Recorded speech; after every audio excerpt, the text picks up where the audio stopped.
Welcome, listeners and viewers, to our particular lecture tonight. I hope you have found a lot of interesting lectures from the Sacral Kingship of Christ, as well as from Dr. Tom Roberts' network and, of course, Father Tom Roberts. I'm Monsignor Roberts, and I think I have a very interesting lecture for you. I do not pretend to be the one and only authority in this particular area about America's demise and what is happening to us. There are many voices today. But I believe I have followed this both in academics, even though my degrees are in theology and divinity studies. Nevertheless, I think we can learn to take critical looks about where our culture, our country has been, and some very, very careful analysis needs to be done in regards to where we could be going. I remember being at the University of Washington reading the radical student papers in the 1970s. And Angela Davis and many other economic students were talking not just about Vietnam and the war machine that the United States had, but they were talking about the Federal Reserve System and how that needs to go. And I thought to myself, well, that sounds like some right wing papers I've read on secrets of the temple and so forth that came out later, but many precursors to it about the Federal Reserve on the far right said the same thing in American opinion. And I wondered, well, there must be a conversation that we haven't had yet in the national media. I began to read the same thing from Lyndon LaRouche. I was a member of the New Democratic Party at the time and felt that many things America could be doing to help herself were not in the national conversation. And I still believe that, fellow viewers, even more so today. Ralph Nader has stated that there are over 20 things that conservatives and liberals, or true patriots, could come together on and actually change the conversation in America. You're not going to do it until you destroy the corporate hold on the media and until we have national discourse that involves the people. I'm going to give you some of those 20 things that have been brought up that liberals and conservatives could agree on before the divide grew so big through the media and divisive politics, which of course favors the aristocracy in power.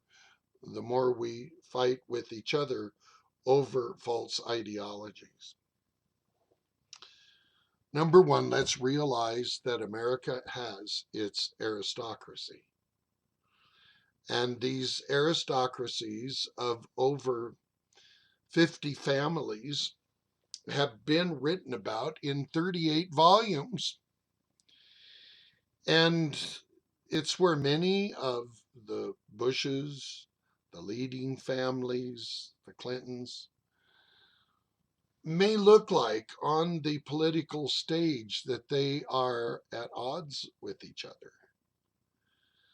But really, they come out of similar institutions. They're part of similar think tanks. And I don't mean to move this discussion clear into a conspiratorial type of model where everything that comes up gets explained as, well, the Illuminati did it. Look, that group has not been in any kind of power since the 1700s, yet we've got false reports because the term Illuminati was used through the Masons and used through the Rosicrucian training manual, that there's a secret group of 13 from Holland and Amsterdam who actually rule the world. That's a ridiculous notion, but there are indeed political factions of the rich and famous who we need to keep tabs on.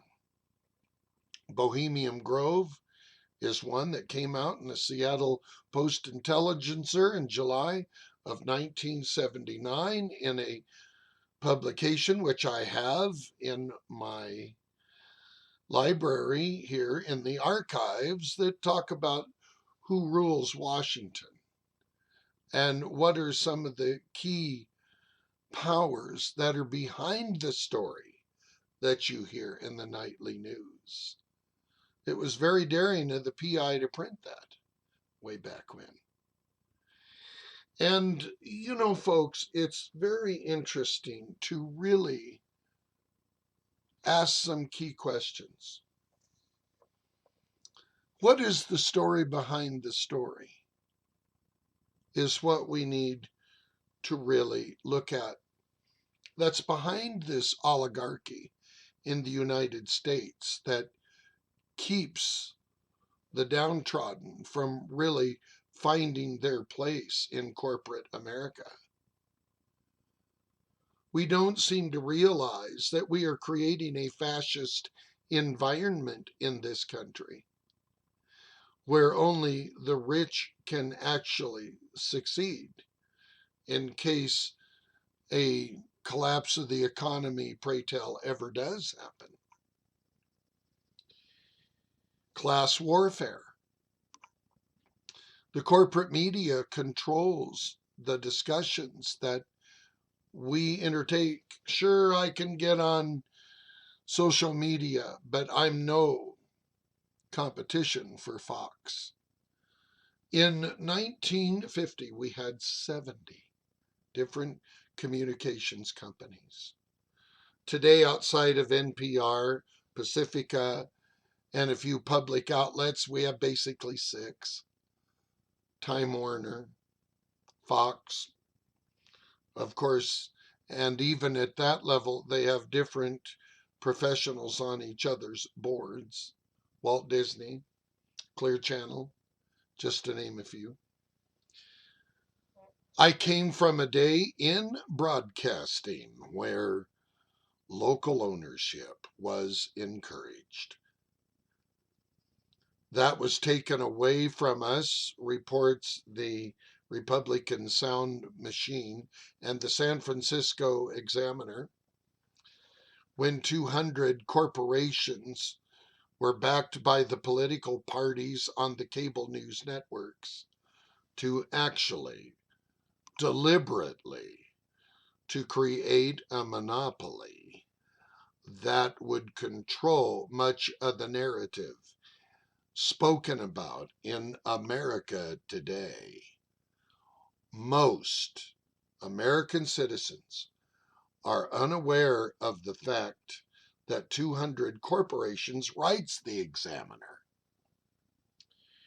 were behind Sean Hannity and all of the major talk show hosts that would swing to the far right to prepare America to have a different conversation than had been held previously by the elitist media out of Washington. But at least we did not know the precise leanings of 30 minutes of news anchoring.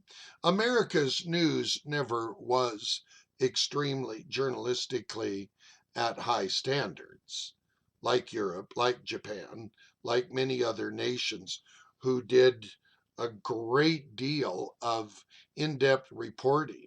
When you'd listen to Radio Australia on shortwave, the ABC in Melbourne, or listen to Radio New Zealand, Radio France International, now France 24, and Deutsche Welle, the BBC internal and external services, we were trying to do a good job on CNN in its early years with Jill Dording and other wonderful news anchors when they'd go around the world in an hour and report on the international scene, because the American news media did not virtually talk much about that.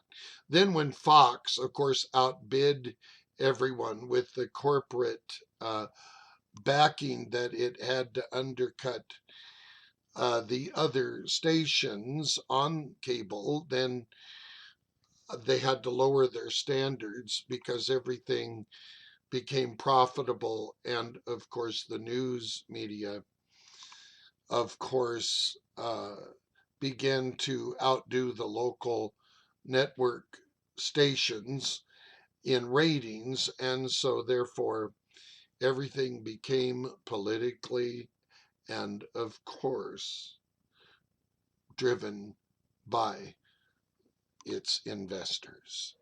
So news became profitable. And if you were more conservative, you watched Fox. If you had more of a liberal vent or take on the news, of course, you might watch MSNBC. Never before in America had such propagandizing and merchandising of the news been permitted. But it's because you didn't have the same regulation on the cable channels. This began in 1984 when the 1934 FCC Act, where the people controlled the channels or frequencies that were allocated for AM, which were 107 frequencies between 540 and 1600 KC. And then you had later, when Armstrong invented the FM 88 to 108. And of course, they were to be owned by the public. The corporation attorneys came in 1994, wanted access to all of the American major markets, and the FCC and Congress acquiesced. What a shame. They sold us out. Local ownership was falling quickly because a third of the AM stations were broke. And of course, the mama networks had a way to fix that rather than encourage local ownership. So that's who's been controlling the conversation, and you can refer to the sources that I referred to earlier. Let's talk about a way to reverse engineer America's problems. Like John Kennedy said, these problems have been created by man. They can be solved by man. We can reverse and re-engineer our way out of these things, but that's not a part of today's conversation. Number one, let's start by getting rid of fiat currencies. Oh my goodness. They self-destruct over time. 7 nations in the world have gone back to putting oil and metal and precious commodities behind their currency.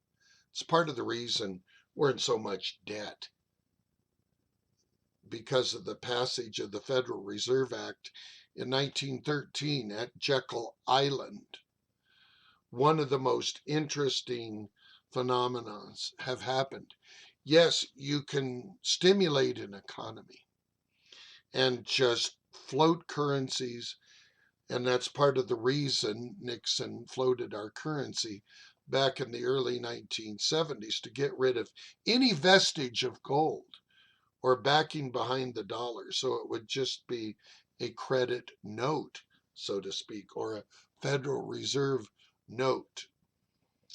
And it's supposed to be based on GMP of the United States. But China's been clipping our tail for the last 40 years. We think we have a good quarter and we'll grow like 3.8% a year when they're at 8% or higher. Sure, Mr. Nixon, it was a good thing to recognize China.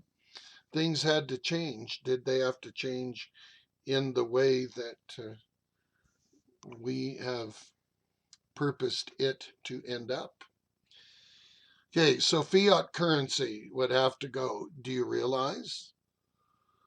Just like Rand Paul said many years ago, that we should audit the Fed because we had the right under the Federal Reserve Act to back out of that system if it failed to serve America with low interest rates and would add up debts. There was a lot of old money, like the Warburgs, as Pat Robertson accurately reports in his book, The Secret Kingdom. But one of the interesting things that I disagree with Pat Robertson is he's trying to create a right wing federalistic America that is based upon nothing but their dominion theology. And that's rising quite rapidly in the country. But his observation of the old world money taking over the freedoms America had, writes Lyndon LaRouche as well, when there was freedom in the early colonies. The Federalist Papers and other documents about the founding of America reveal that local economies were what the founders wanted, not free fall corporate economics like the right argues today, where God country gets involved with a fascist world leaning corporation, and where we have think tanks that have been sponsored by the corporations through ALEC and other supporters of this ganged approach for money, where even legislation has been written by corporations such as Procter and Gamble, such as the great seed market, that has controlled so much of the Monsanto debates over American farming and agriculture, was very much against the local controlled economy that the fathers sought to build. There for a while, each colony or state had their own church, had their own currency, if they so choose. And that many of them chose to do that. Okay. So we need to go back and recapture what the Federalist Papers said about what compromised the country would be a federal run church. It really didn't go into state churches that much. Georgia had one, Tennessee, and a few did. But for the most part, the Establishment Clause, and I recommend you read that book called The Establishment Clause, was just to protect the country from a state church like Europe had. Religion was not to be frowned upon, it was to be debated, even on the steps of the Supreme Court. Wow, we have fallen a long way. We need to return to, which we never really had, but we did have a great control in times past over what you could spend to participate as a candidate in a public election. We need to completely publicize them and get the presidential election out of where may the best trillionaire winner take all in our system. It's wrong. It's dirty. In the late 1980s, when Bush #1 was elected, it took $276 million in direct public programming, if you will, or outreach to the general public to push him over as president. By the time Donald Trump became president under some very auspicious circumstances, and of course that happened with Bush #2 as well, they had been granted by the corporations over $7 trillion in free publicity. To this day, even though Donald Trump is no longer president, his picture is in the news every day. Free publicity from a very corrupt individual. And yet, there are patriots who believe that the left is so evil and the right is so good that no matter what the right does, no matter how corrupt they both are, with 92% of the same financiers financing both political parties so they can dance to the tune of the hickory stick, no matter who wins. We've got to take the profit out of elections, or we're just as corrupt as Brazil or any other fascist country. Go back to a classical model of education. Folks, we're gearing education today to be nothing but political dialogue brought into the classroom. We're not teaching people constitutional debates, civic duties, mathematics. Well, the gifted can do it. Literature, well, it's taught, but not like it should be. But boy, play the political game. And boy, that's where the bucks are.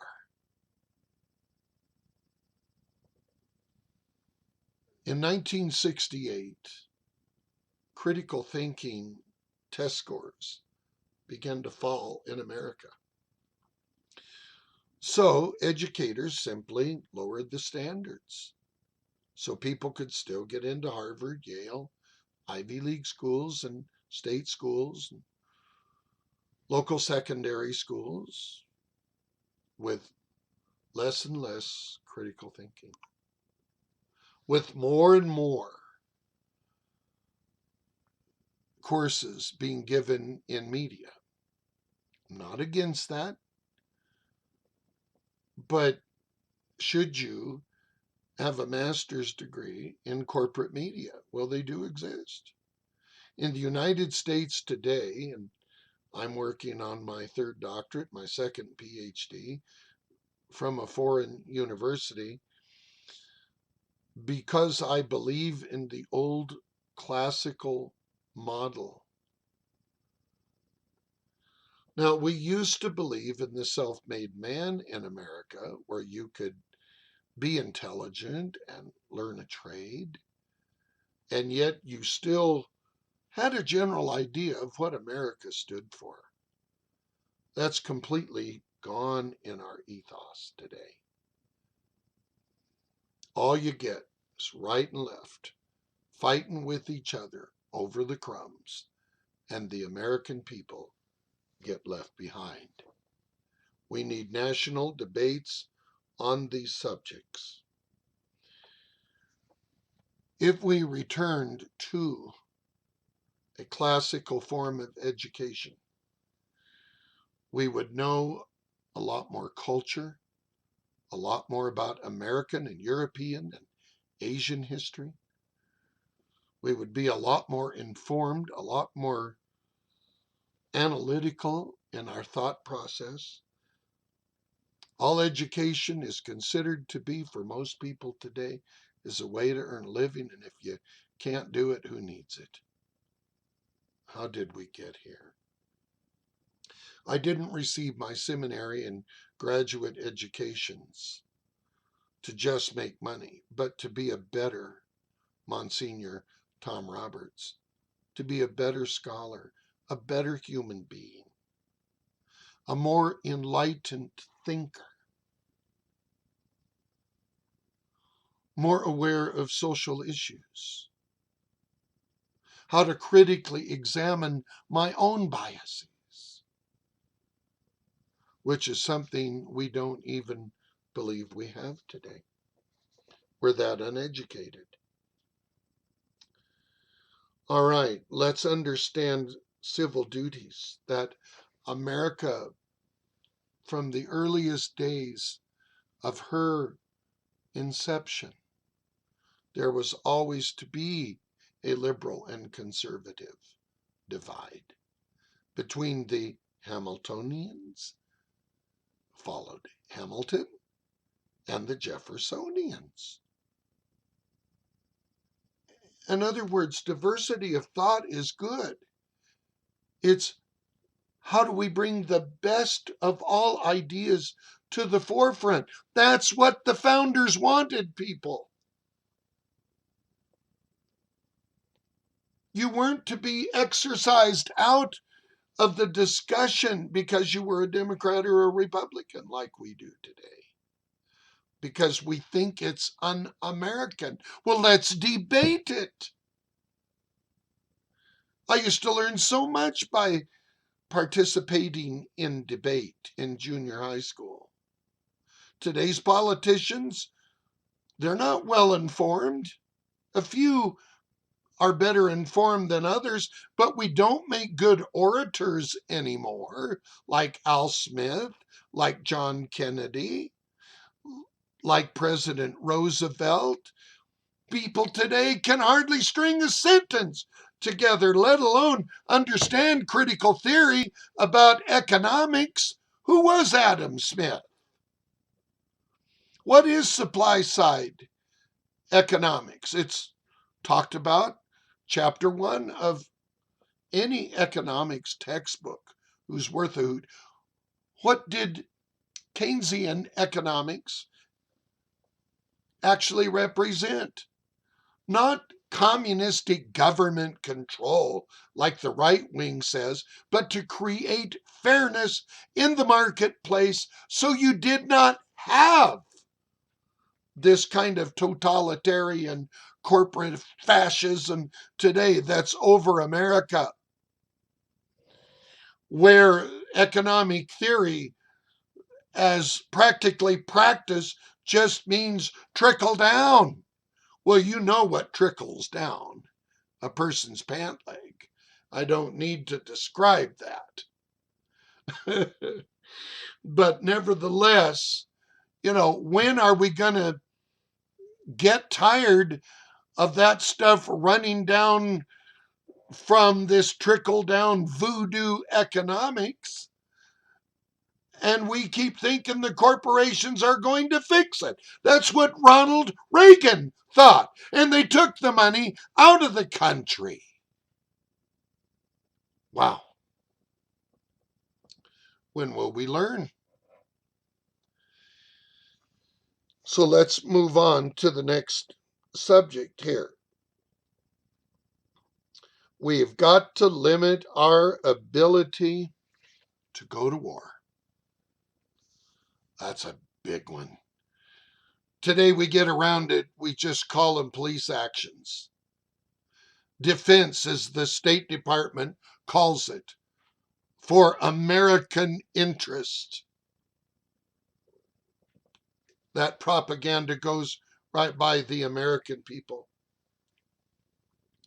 In my professional opinion, we ought to defend nations who have similar values to the U.S. Corporate interest can mean Zapata oil, which the Bushes own in the Caribbean, and we've got to defend that. One African leader once said, if there's no oil or anything America wants, they won't defend us. Even though many, many millions of people in Mozambique and other countries have died. I would love to see an America who has peacekeeping forces to bring morality and judgment and self-determination of other nations. Self-determination by some of our minority peoples today. Self-determination, said Abernathy. And while I generally didn't support his radical views, I had to admit in the 1970s that he was correct when he made that statement, that the American aristocracy doesn't ask the minority people, and I mean that in the ethnic sense, about self-determination. Why?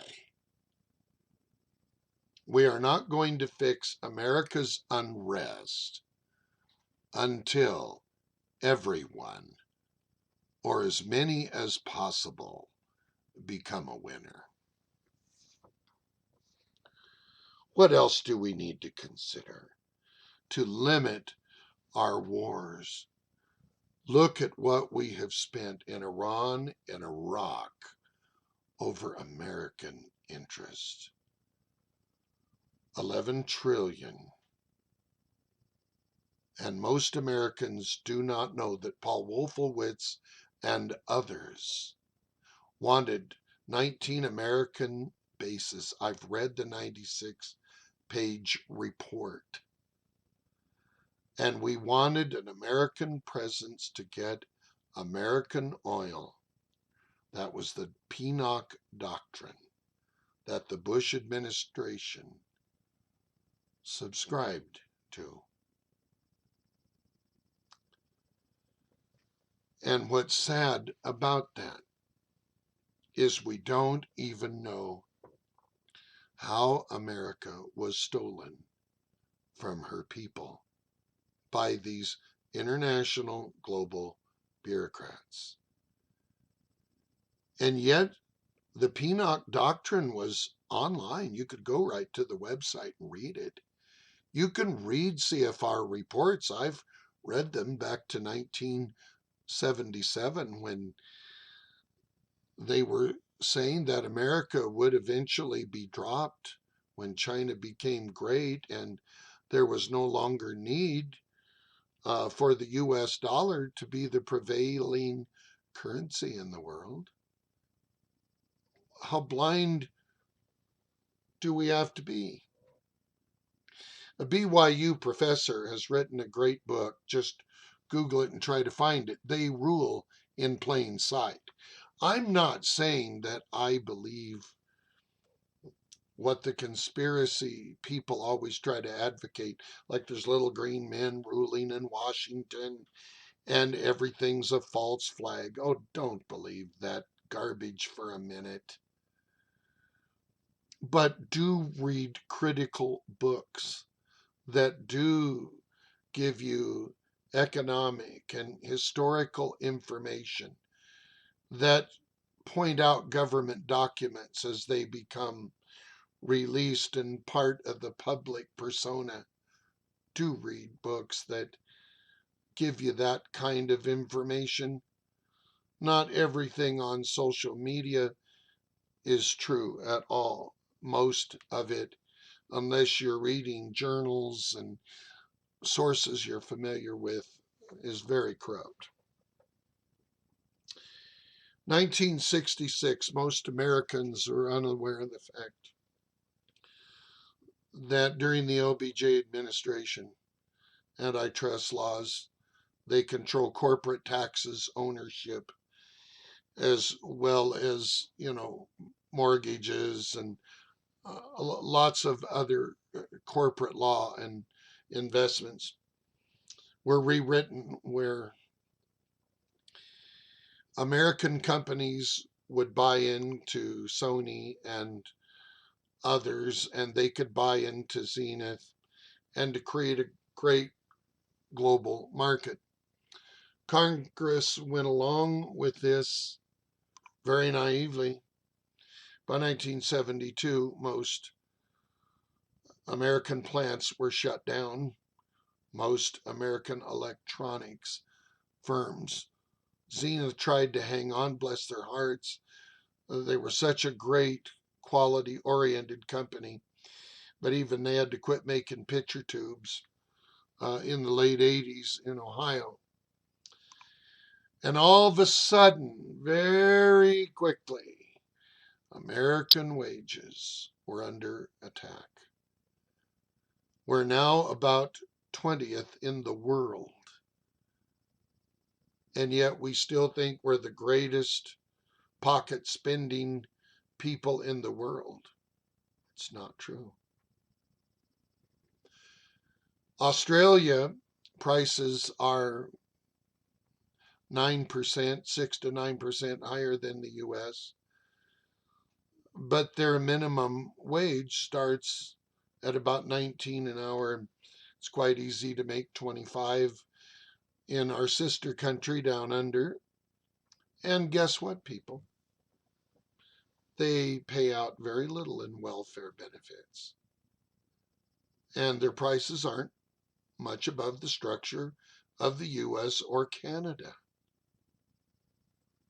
And yet, their healthcare system, the government works together with the insurance companies and small deductions to cover their entire system. Wow, imagine that. 1972, your friend and mine, Tricky Dick, Richard Nixon, allowed the insurance companies to have complete access to our medical co-ops. 1 year later, prices were up 49% in the state of Nevada. And the 8 medical companies that control America from her founding families who got the AMA going actually have allowed the raping of the American citizenry to not be able to afford to give good health care to many of our citizens. The county hospitals overnight just disappeared. Union plans, when we were 49% unionized, guess what? Had 100% coverage. Many of them did for their people. So our people felt it wasn't necessary to create a socialized product in the United States. And now we have record profits out of the oil companies, record profits out of the insurance companies, and of course, record profits out of our drug companies. And nobody can really say much about it. We got to do away with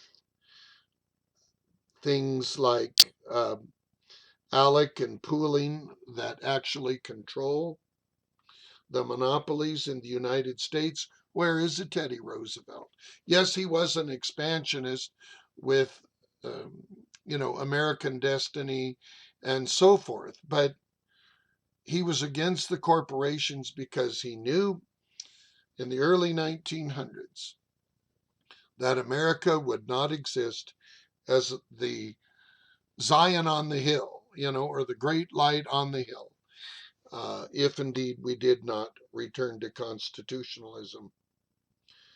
We've forgotten what the conversation was like with Reuben Clark and his wonderful exposés on the Constitution when Ezra Taft Benson was advising Congress and the Kennedy administration about constitutional matters.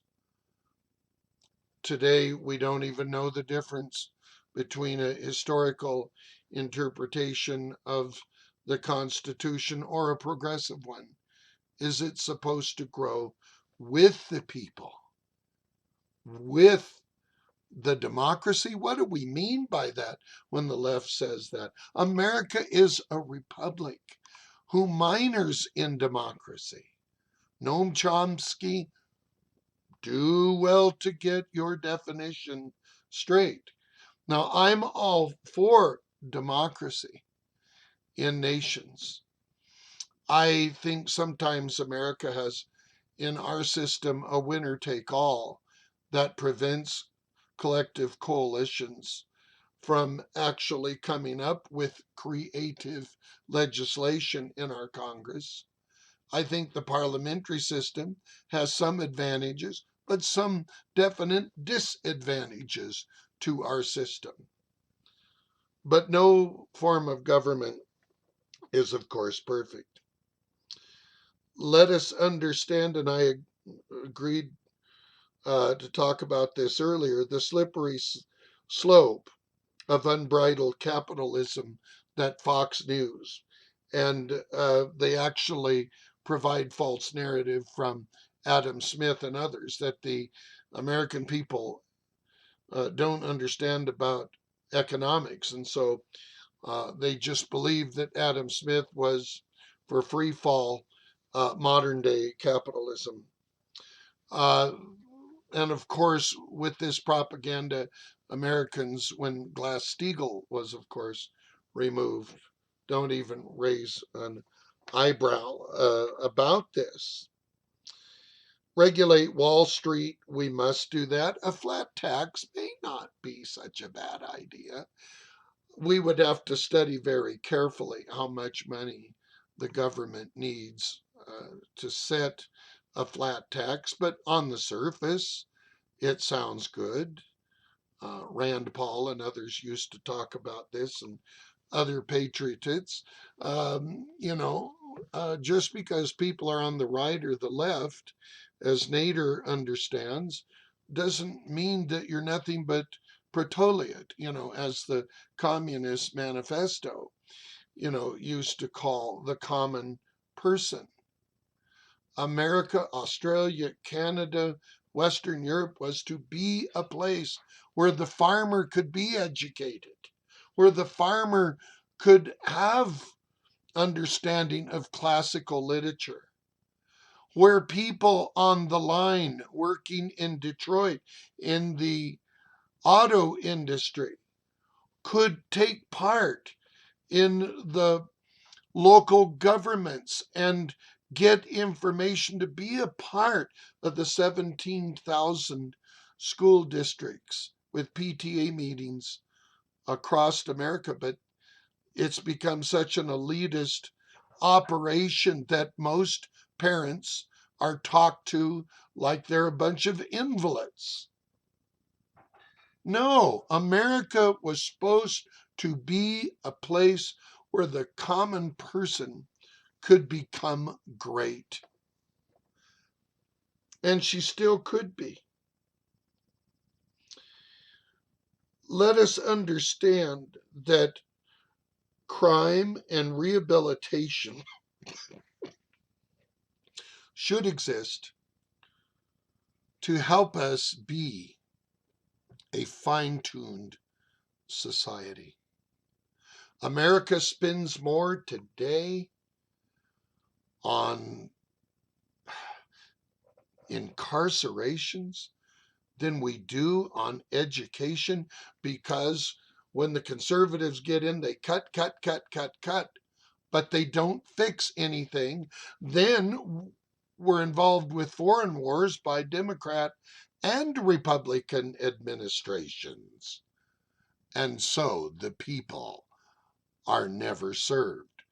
We throw money away, tons of it in the Middle East that could have been used after 9/11 had we gone after the right enemy and rebuilt our infrastructure. And we've got to do away with the ALEC funded private corporation think tanks that are absolutely polluting our knowledge base. Then we blame the universities. Well, we're in worse shape now because of that. So we need to have crime and punishment that actually can give the people who deserve a second chance a way to rebuild their lives. And we need to treat drug addiction as, of course, a healing measure. Now, many of them have committed criminal crimes. That's the problem. By the time it gets to law enforcement, it's too late. Our social problems are cast in hard clay. And they are systemically part of who we are. I get so sick and tired of hearing people say, after gun violence, that's not who America is, or where in the hell is it occurring? With Santa Claus, it's occurring here by the thousands per year. And yet the gun lobby in America has grown more and more extreme. It's not the National Rifleman Association that it was when I was a boy. And that's what happens when everything becomes a part of the political machine. Get pork barrel spending out of bills. Write bills in the legislature that actually pertain to their cause. And stop throwing junk on top of it that Congress hasn't even read. In the state of Idaho, right next door to where I'm speaking to you from, we have such untrained legislature members and legislators that they can't even read in the small counties of Idaho the jargon that's contained in the bills they vote on. Did you hear that? That's especially true in Adams County and backwards counties in Mountain America and in the southern states, and Lord knows where else. And it allows the elites to take advantage of that stupidity because they vote their uncle in or people they know from the school board. We don't demand high standards of our politicians like we did in Al Smith's time and his debates with, of course, the Roosevelts. I could go on and on about that. America was never to be a place where secularization meant that we become anti-church and anti-God and anti-morality. Christopher Hitchens, please reconsider that point. The church used to be the bedrock of our education. The church was behind science, not always in a popular or proper way, back to Copernicus here. But nevertheless, the church was behind higher learning. Today, most believers are seen as being rather unsophisticated and unable to be a part of our current national debates. How shameful. Even though there are many Christian universities, Hillsdale and others, who are trying to teach their people about the Constitution, be careful and make sure you're not getting an American nationalist hidden agenda, but one that really promotes the depth of the making of America by Cleon Skousen that used to be read in California schools, but was many years later recalled. Read what we did to the American Indian. Read how we violated every agreement we ever signed from a federal government position. Read how we acquiesced Texas and what the Texas-Mexican U.S. war was really about. I've been in Mexico and seen the documents on the other side of that, and they are heartbreaking. It doesn't mean we whitewash America's history to please the racial divide.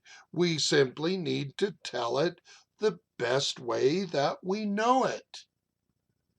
And McGraw-Hill and other publishers need to stop doing the reductionistic, revisionist view of history and tell what we know about it. Don't take down statues that were against our racial divide. Explain them. The very best antidote you have, fellow Americans, against false teaching of any kind, right or left, is what? Knowledge. Hosea says it sets free the people. We've got a Christian church today who doesn't know anything. We've got a dumbed down American electorate or proletariat, if you want to use the old commie name, who doesn't know or care much about these issues. But you're going to care someday.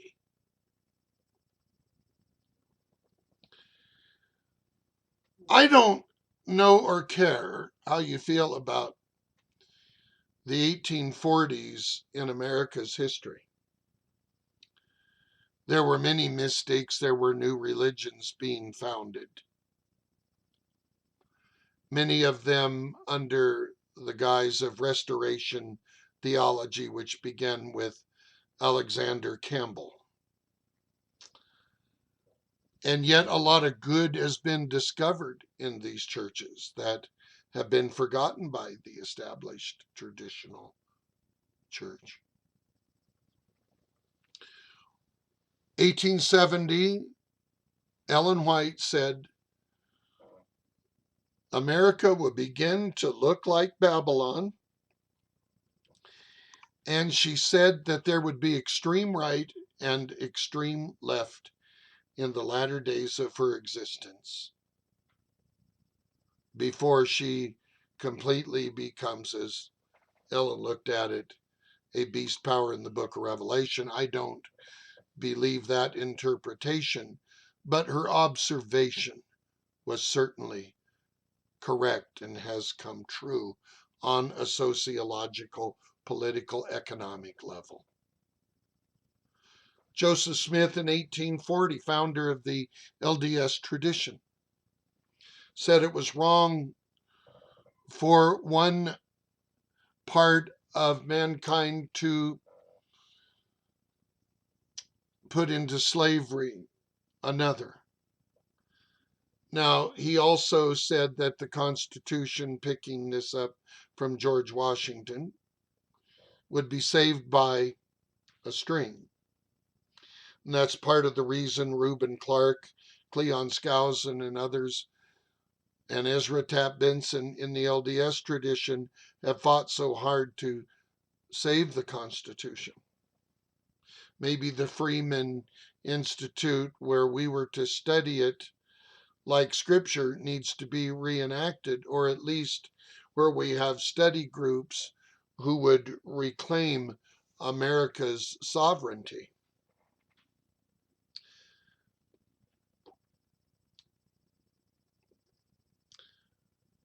Did you know that 67% of Americans in a recent Gallup poll did not know what the 4th of July stood for?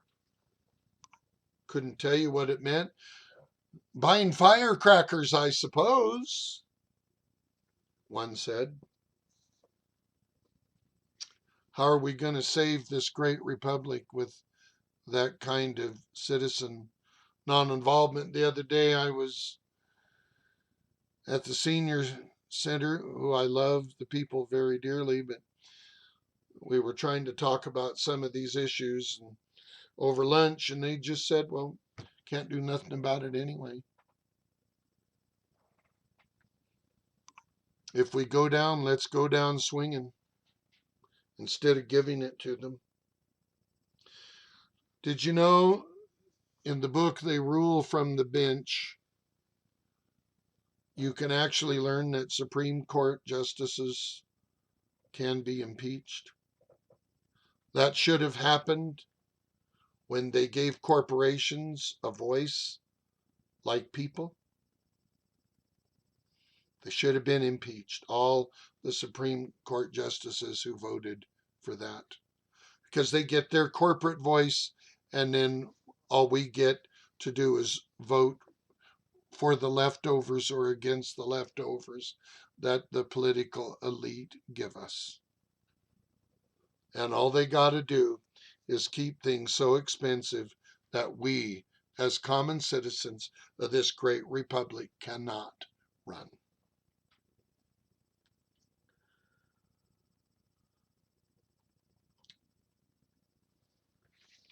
The founders were against free fall capitalism.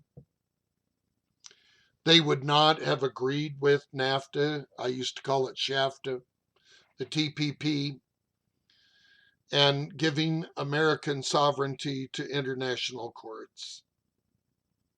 I understand we need to cooperate with other countries. We need to work together in this world economy, but not heads I win, tails you lose, or from the other paradigm. We've got to give away the wealth of Western nations like the US, Canada, Australia, New Zealand, and Western Europe to spread the world with our wealth and make us poor and break our labor unions and break our labor laws that were so hard to win in the teens and the 1920s by the progressive left at the time. Today's progressive left has become just as corrupt as the right has. Same financiers, just like the Cold War. They finance both sides of it, so the great corporations of the world win. I brought that up over lunch the other day, and a sweet lady said, we need the corporations to give us all the jobs. Well, why don't we create co-op companies that also have owners who run the company? Why do we have to have corporations run everything for us? We used to have mid-sized corporations that would actually control much of the inner mountain and smaller American cities, and they were very healthy corporations who made bricks, they made mufflers for cars, they made tires, they were NC Machinery types of places. They would support the big corporations, and the money stayed in those local economies. You weren't working to support Halliburton, who supported the death camps. So did General Motors. So did General Electric. Bell Helicopter in Vietnam got LBJ filthy rich so they could buy into 7-Eleven and other corporate holdings that were not illegal in and of themselves. Look at Zapata, what it did for the Bush family, and how they were instrumental in bringing the right-wing movements to America. Ask yourself, why, since the death of President Kennedy, have we had so many warmongers in the White House who find every reason to go to war rather than make America strong and to provide what we are capable of giving to our citizenry? It doesn't go that way.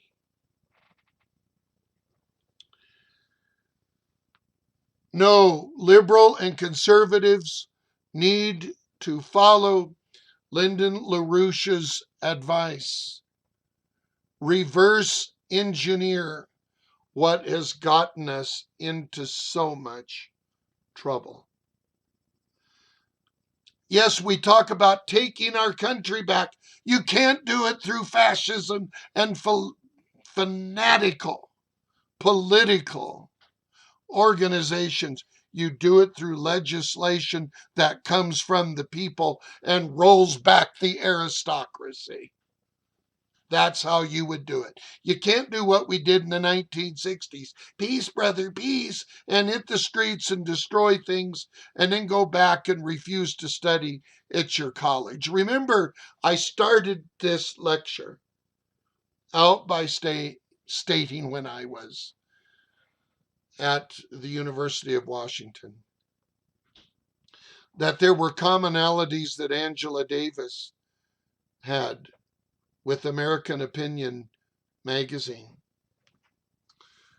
And, you know, Ralph Nader is certainly correct by pointing this out, that as long as we remain ungodly, although we need to be secular, that we don't have a church with dominionism that seeks to rule our country, as Pat Robertson, Bob Jones, and the Prayer Breakfast were started to implement those nationalistic ideals.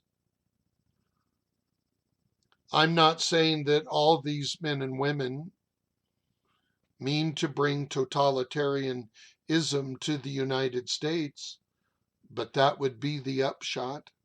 That would be the end result when it gets out of hand. Franz Josef Strauss once said about Hitler, we wanted him to be a buffer for communism, but the little SOB got out of hand, that little paper hanger.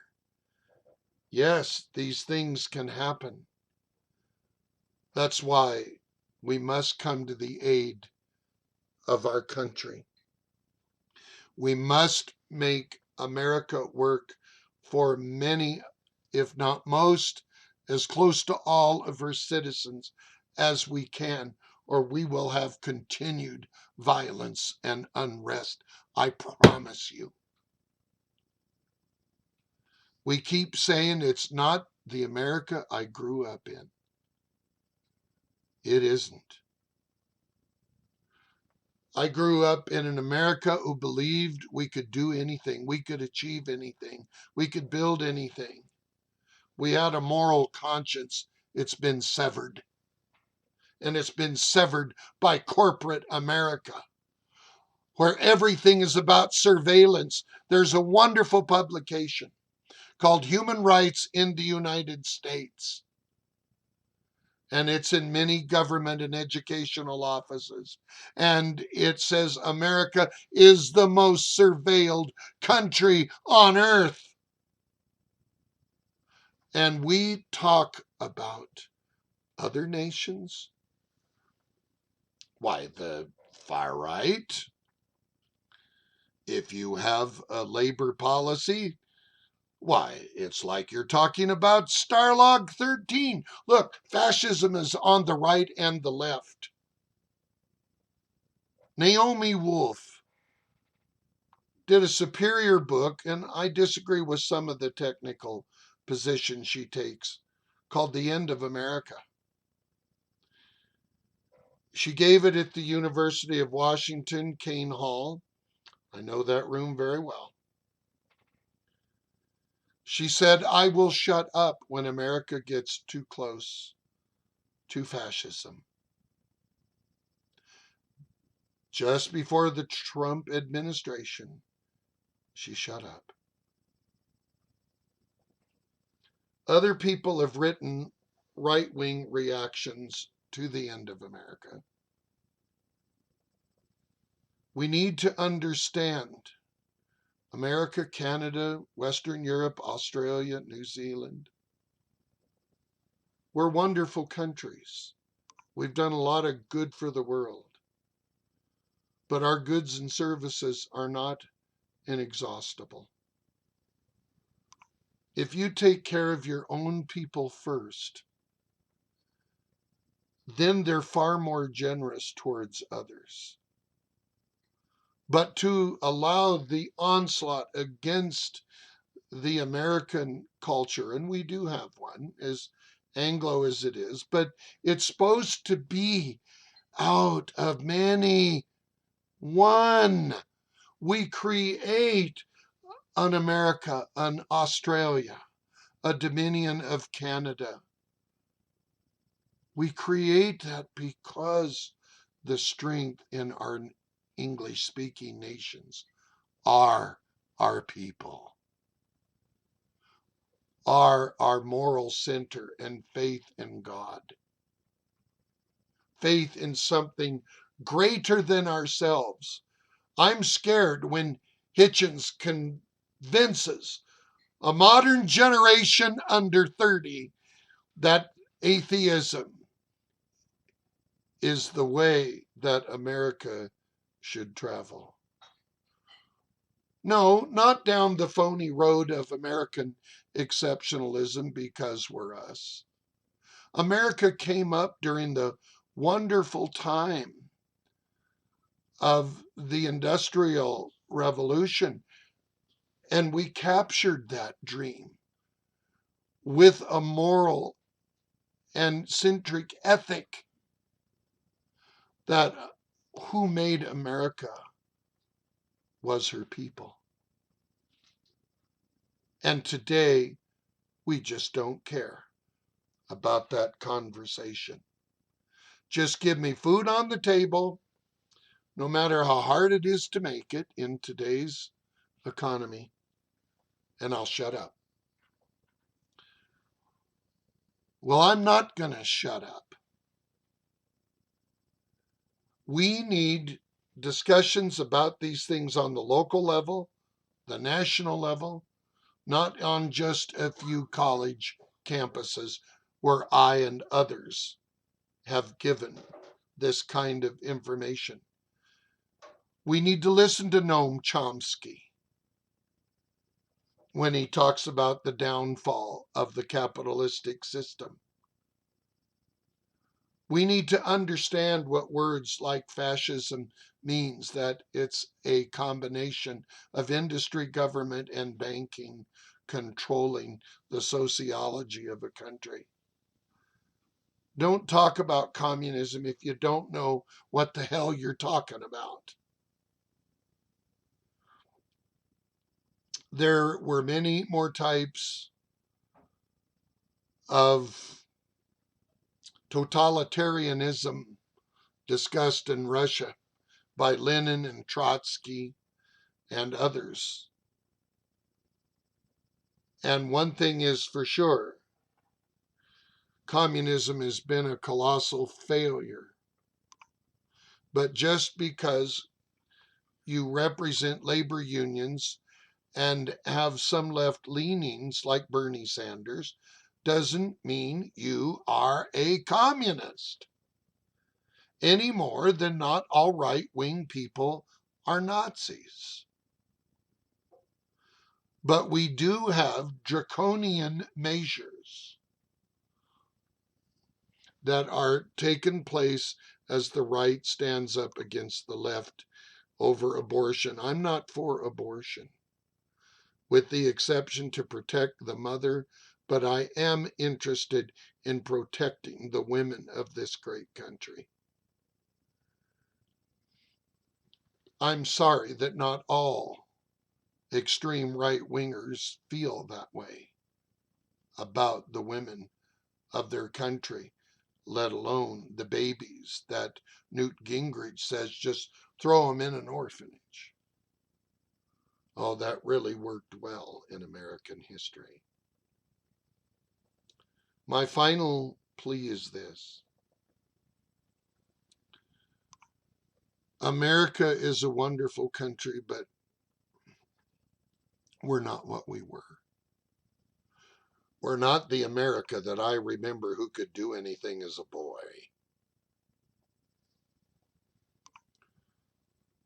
We're not the America with an ethical center.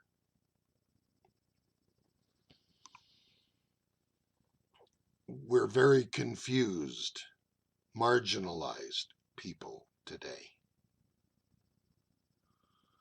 We don't know how to reverse engineer these issues that were started by man, as JFK said, and they were solved by man, or could be. Since the death of our president on November 22nd, 1963, America has lost her love for truth and her soul. Every time we have 5,000 more murders in this great land that seem to happen every week, we're losing our soul. Every time the political machine lies to us and we don't think for ourselves, America's soul deteriorates. Let's not be a part of its deterioration and sell out to the corporate globalist model, either it be right or left. But let's be faithful, informed Americans who will stand up and not be the last generation, but leave a better country for our sons and daughters, is my prayer in the name of our great God and Savior Jesus Christ. No matter what faith tradition, if any, you represent, let's get on the side of righteousness and leave a better world for our sons and daughters. Amen.